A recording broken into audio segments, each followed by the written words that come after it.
Welcome, Reds, to the 100% United pod. I'm your host, TC, and alongside me, we've got your co-host, Scott. How are you, mate? Looking forward to this week? Oh, I can't wait. Can't wait. Me too, pal. It's been too long, hasn't it? It's been far too long, yeah. Oh, and it's just too close to touch now. Yeah, I it just is. can't wait. I mean, it's longer than the summer break that we're usually used to. And you know how gagging for football we are after the summer, so it seems a bit worse now, doesn't it? Listen, a summer with no transfers as well. Yeah, exactly. It's a blooming nightmare. And no international football, of course.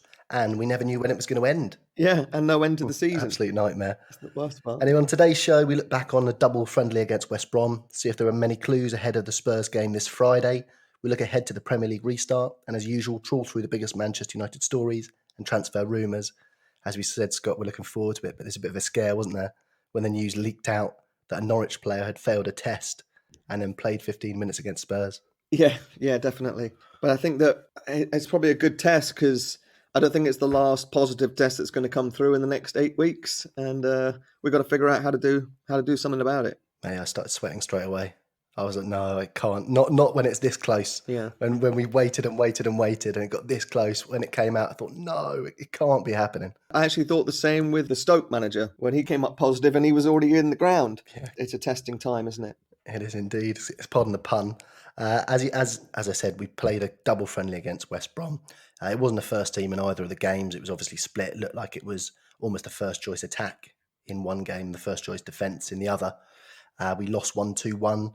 The team with Bruno and Pogba in it, and then we won the other one 3-1.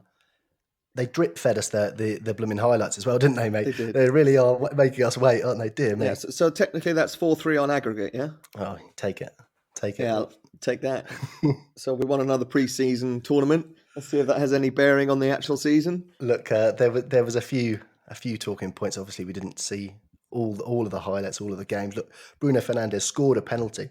But I'm also hearing he missed a penalty as well in the same game. Yeah, they're not going to show us that, are they? No, absolutely not. And West Brom promised they wouldn't as well. The penalty debate has popped up again. What better time to go for it? Look, Bruno was looking absolutely solid from the spot. I'm sure everyone misses in training sometimes. It's only a friendly game.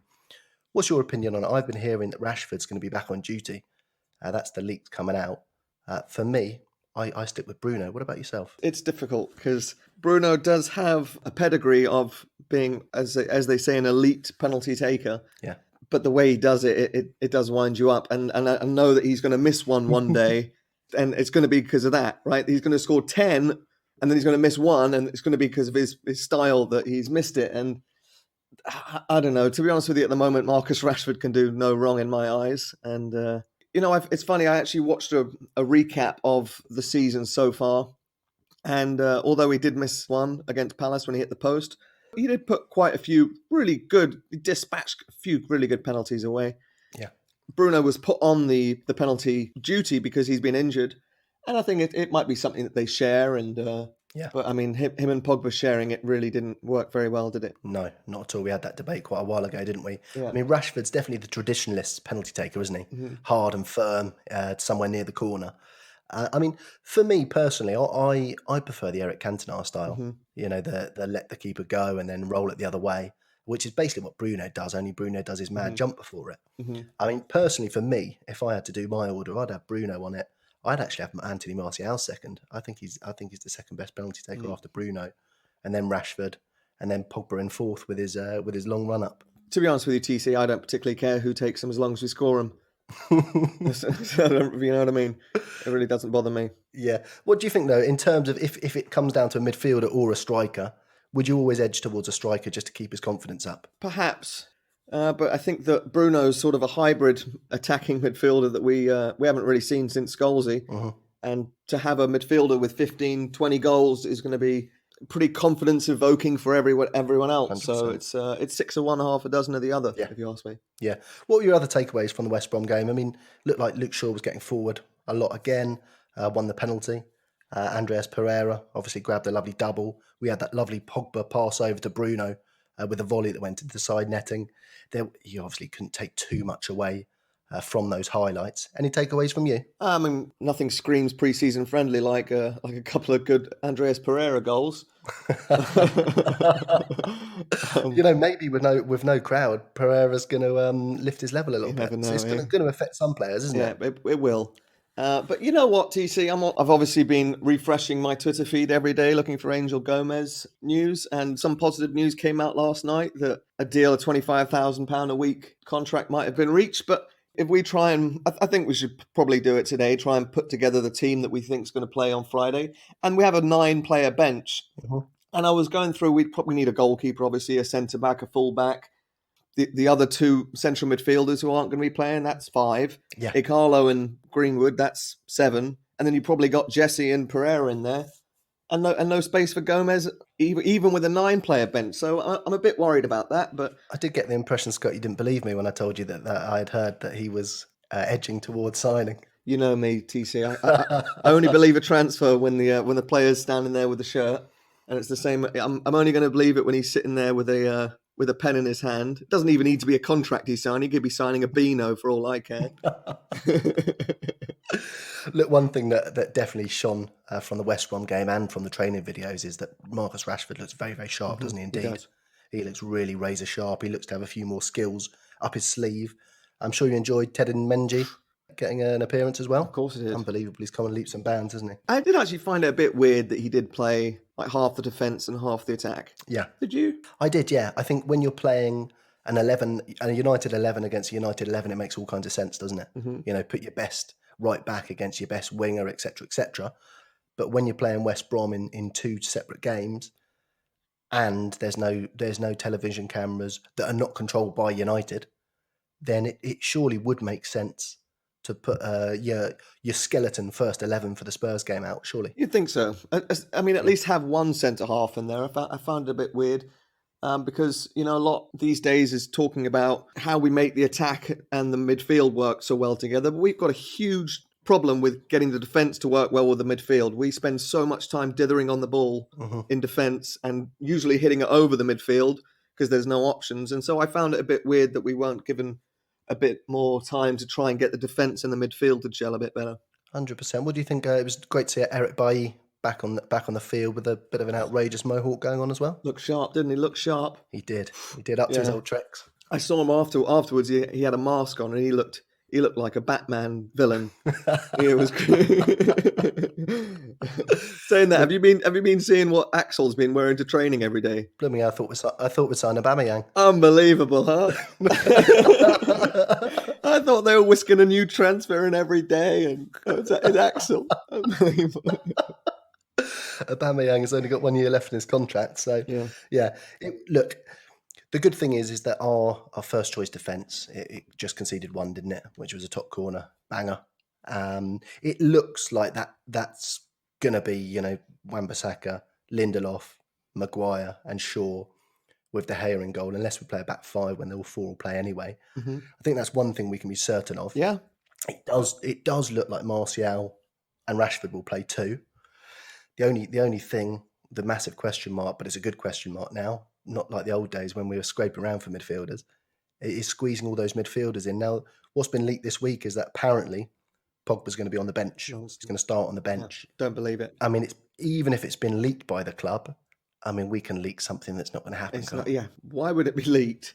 And why would it be true? I mean, this feels like a new season we're coming into, right? And you wouldn't bench one of your best players because he was injured at the end of last season. I mean, it's not the same for Marcus Rashford, is it? I don't believe it. And I think it's huge clickbait. I have noticed. The season hasn't restarted again yet. Paul Pogba's hasn't even played a minute yet. And he's already blooming all over the headlines. You've got Andy Cole slagging off Souness and saying that Souness is a bully and he wishes he'd leave Pogba alone. You've got all kinds of stories about Pogba all over the place. Yeah. He is the biggest story in town, isn't he, still? Yeah, he is. I mean, we're still talking about him. Love him or hate him, we'll always talk about him. Look, of course, the Mourinho Pogba thing is going to be built up, whether starting or off the bench.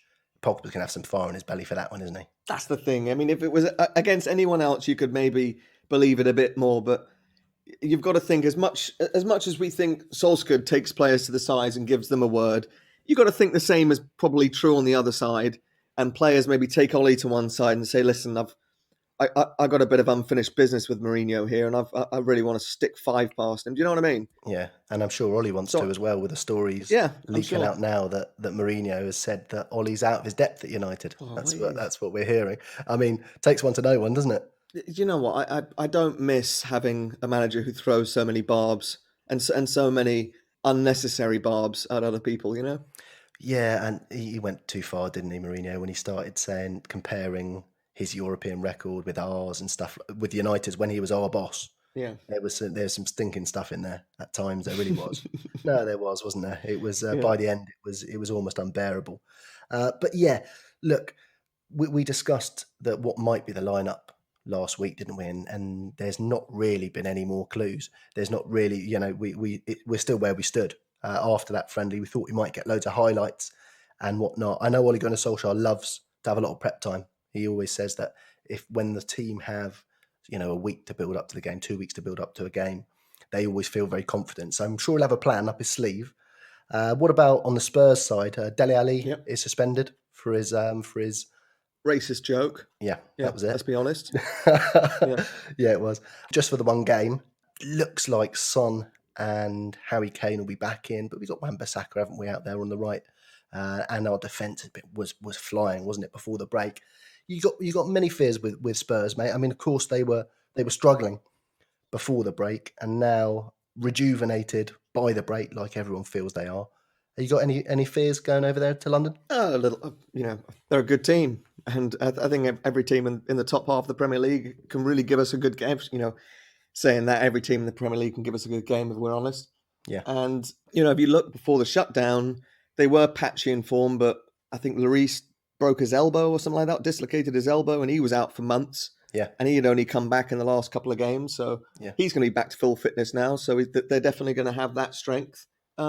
It's weird, isn't it, that it seems like everybody's back to full fitness. Everyone's got a full squad, and this is like the last dance almost. It seems the Premier League last dance. We have got one injury though, haven't we? Phil Jones. Oh, okay, yeah, has picked up an injury. Breaking news. Yeah. So it's actually even more beneficial.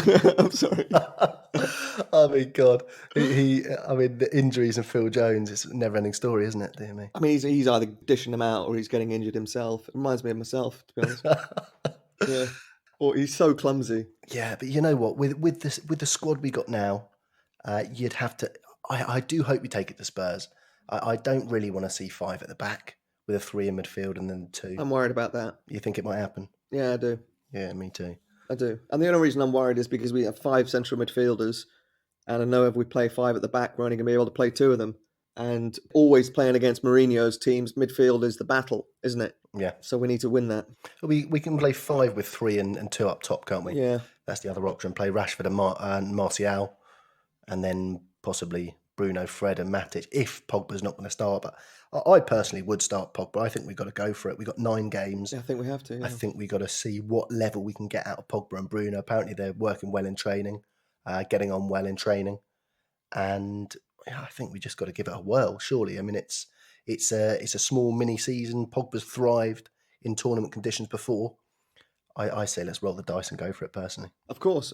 But I can see if he does want to give Bruno and Pogba a bit of license to go forward, then he might play 5 at the back to have a bit more security at the back. What we don't want to do is concede first and Mourinho to blooming pack on 5 more defensive players. Can't happen. We need to really hit the ground running and be all over them, because Spurs teams, they do get vulnerable when they go under huge amounts of pressure, and we really need to start off positively. Yeah, Mourinho's subs when his team is doing well are normally spot on, but when his team's on the back foot, they're all over the place. And what we don't want is them to go one goal ahead, tighten up, and then try and hit us on the break with Kane and Son. But yeah, just 4 days to go, mate. I can't blooming wait. It's unbelievable, right? Just unbelievable. There's been quite a lot of positive news actually in the press this week about United. I know you were crowing about our percentage of youth talent that's come through in the Premier League and compared to the other teams in Europe this season. We've got about 40% of graduates. 40.7. Unbelievable. It doesn't equate to being good, let's be honest. No. But I mean, Bilbao has always been, because of their Basque rules, they've always been way ahead of people in terms of youth development, and to actually be ahead of them is insane. We were quite a bit ahead as well, weren't we? I Yeah. couldn't believe that. 100%, yeah. It's unbelievable. And we've given 11 academy graduates Premier League appearances this season. And you know what? You talk about the quality. You've got Marcus Rashford. He's a bit of quality, isn't he? He's all right. You've got Brandon Williams. He's all right. Has come through Yeah. as left back there. And who knows what might happen with Gomez. Yeah. Chong got a goal the other day. Mason Greenwood's going to be all right, I think. Just a bit of all right. Why did I leave him till Yeah. last? Scott McTominay's all right. Just a bit of all right. Axel's going to be all right. Yeah, your guy Ted and Mengi. Kids are all right, mate. Kids are all right. I mean, Brandon Williams, he's been getting some great press as well. You know, he originally played at right back, and he only moved across because of Ethan Laird. I read that recently, yeah. That's superb. He's getting rave reviews in terms of his attitude as well. So that's massively good news. As you mentioned at the top of the show, Angel Gomez's new contract does look to be pushing closer. Apparently, they haven't actually discussed extending just for this season, for these 9 games. They're only doing a long termer because he is up for it apparently. So begging us, absolutely begging us. Oh, me too, buddy. Me too. Look, on the way out, Dean Henderson has extended his loan at Sheffield United. Ollie's come out though and said that he's done enough to show that he's going to be England's number 1 and United's number 1 long term. What do you think of him coming out and saying that? He had to say it. Has to say that. Bit of pressure on Big Dave. Yeah, but it's not pressure that he shouldn't have, right? I think that maybe Romero's a good backup because he's fantastic quality, but also doesn't put that much pressure on De Gea. Yeah. Let's be honest, De Gea's performances have been a bit iffy this season still. I mean, the loss at Watford, I mean, that one he chucked in was pretty horrific. Yeah. You know, I think as well, you got to... His comments after the Newcastle game was just after he signed his contract. He got given the captain's armband, never worn it since. And you got to think that maybe... Yeah. On a personal level, or, you know, not just on the field, that Solskjaer's looking past David De Gea. Yeah, I mean, Wilder has said that Henderson, they've actually discussed a contract for next season as well, discussed with United that they might keep him for another year, which we both rubber stamped really, haven't we? Saying, look, give him another year on loan and then see how good his performance is, another year in the Premier League, and also assess David De Gea. And then pretty much it'll be next summer where that decision's made. Yeah, let's see if they finish above us. Because he's not going there if they finish above us, I'll tell you that much. No chance.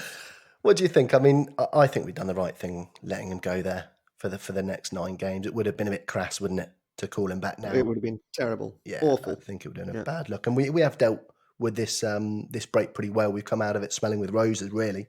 So realistically, I've got no problems with that whatsoever. There's been a few transfer rumours popping up, a few new ones, unbelievably. We've got Ciro Immobile Get rid of him. at Lazio, 30 goals this season. You did say Ollie might want to snag another striker. Do you still think he might? Not now he's got Icarlo for another year. 30 years old. No, I don't see it. No, neither do I really. I think it's they're just trying to squeeze out the last few transfers maybe before the season starts. So what about Wilfred Ndidi? He's popped back on the radar. I know you were raving about him, begging us to get him in. I've always been raving about him, but I worry he's going to cost £100 million. Yeah. You know? Yeah. I mean, especially Leicester are above us in the league. They have no reason to sell, especially if they get Champions League football next year. Yeah. That's a pipe dream. He's 22 years old. He's going to be probably the next Kante in terms of France's defensive midfielder for years to come. Yeah. Well, there's lots of positive noises, isn't there, coming from different sources that we have got a massive war chest and we are going to use it this summer, which has got to be good news for us, surely. It does, yeah. Also rumours about Thomas Partey as well from Atletico Madrid trying to nab him from under the noses of Arsenal. But again, we're sitting here saying that we got 5 central midfielders to stick into 2 places. It doesn't seem the right kind of position to be linked to. Well, I guess it's just the Matic situation, isn't it? Matic is our obvious holder. And if he does slow down again, like he did sort of mid-season this season, really, didn't he? And then had a sort of reinvented himself a little bit. It's just that holding position that I wouldn't mind strengthening, really. And Partey does cover a couple of positions. He can play central midfield and defensive midfield. So, look, if it was Partey and if it was for around 40 million in this summer where we can take advantage of the market, it's going to be autumn, isn't it? Then I wouldn't turn my nose up at that. The Jack Grealish stories are still coming, and they're growing a bit stronger, aren't they? They've become a bit firmer in the last few days, although I think it's still a haggling thing. in terms of Sancho. Now they've said that Sancho would even be willing to go back to City. He's so desperate to come back to the Premier League. Now, City do have, it's not first refusal. They have to be notified of any bid, right? Yeah. And they also get 10% of the transfer fee, yeah. right? Yeah, and I think that they do, yeah. So if, say, we would have to pay 110, they would negotiate so they only had to pay 95 or something like that. Yeah, exactly. Europa League is going to be now, looks like it's going to be played in Germany as a mini tournament, which is quite nice, only a couple of hours from me at the moment. So that's good for you. I'm going to be sending off for my press passes. Nice. So yeah, it's going to be a mini tournament. Again, I think that might suit the likes of Pogba. We've discussed before about his sort of tournament prowess. And it looks like it's going to be a one-legger as well. What do you think of that? When is that going to be? It's going to be in August. August. Yeah. Tough. Yeah. Tough to do, but let's see. Let's hope so, because that's a tournament we should be looking at ourselves to win, especially if it's only one leg and we don't have to do some crazy travelling. Yeah. I mean, we've got the last game that we have to wrap up. Mm-hmm. That's a nice chance to blood a few youngsters as well. Mm-hmm. 5-0 up. We won't ruin that one. So, yeah, that's just a little bit of a change in that one. The Dazzle Camo has landed. Not quite as bad as we expected, Scott. Really? But still pretty awful, right? Yeah, awful. Shocking. I'm actually looking at the pictures of the smaller stripe Dazzle Camo, thinking that would have been better than these zebra really? stripes. Yeah, I do. It's horrific. And it doesn't look that bad because it's a folded shirt now, but you wait till it's on someone. Yeah. It's going to look revolting. Yeah, it is, isn't it? I mean, at least it's the United colours, red, white and black. Am I clinging on for something there? Clinging something there. You know what? Actually, they're now, they've got new pictures of the away shirt. It actually doesn't look that bad. It doesn't, but I hear it's actually a green. It's meant to be a green. I don't know how dark that green is and whether it's going to show up as green. But yeah, it's one of those green greys. It's like the white shirt with the hexagons a few years ago. I thought was grey, but you thought was green. It's just one of those. Yeah, it depends on how you look at it. Yeah. It's definitely green. It was grey. I don't know what you're talking about. It makes me think I'm colourblind and I just couldn't see it.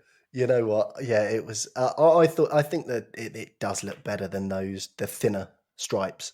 But again, it's just messing with something that doesn't need to be messed with. Let's end on a positive note, though. Marcus Rashford, his odds of being knighted have been slashed. His odds for Sports Personality of the Year have been slashed. He's popped a letter over to the MPs just earlier today, I think it was.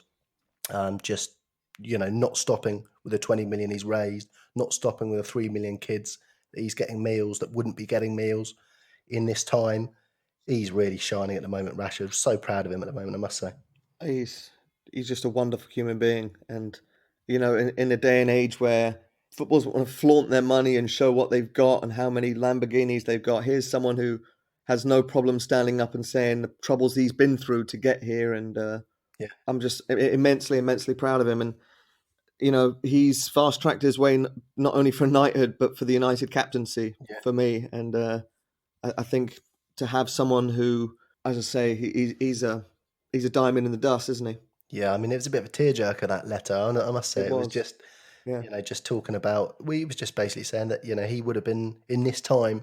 He would have been lost. There's no way. He joined the United Academy a year early. Yeah. United allowed it so that he could get through some tough times as well. Mm-hmm. Just an absolute shining light, I must say, and an absolute credit to the club and Manchester. And England, I must say. Yeah, and as hard as it was for you to read it, it was 10 times harder for him to write it. Yeah. And you just got to stand up and admire the strength of someone who can do that. And, I hope it stops getting him abused at grounds, that he was getting booed and getting abused for I don't know, unwarranted reasons, and makes everyone sort of... I've seen a lot of comments in Instagram and Twitter being like, I'm a Liverpool fan, but this is one of the best things I've ever seen. You guys should be proud of him and things like that. And he's uniting a lot of division at the moment, and good luck to him. Yeah, and Boris Johnson's spokesperson has just basically said that they will reply to that letter, and it's amazing that he's using his reach in such a good way as well. So, a rise, Sir Marcus. That'd be delightful, wouldn't it? He'll always be a sir in our eyes. Fantastic. Thanks for joining us again, everyone. Remember to follow us at United100 Podcast on Instagram. Follow us on Apple Podcasts or Spotify too. We'll be back with our post-match reaction on Friday night. Until then, take care. Cheerio, Reds. Ta-ra.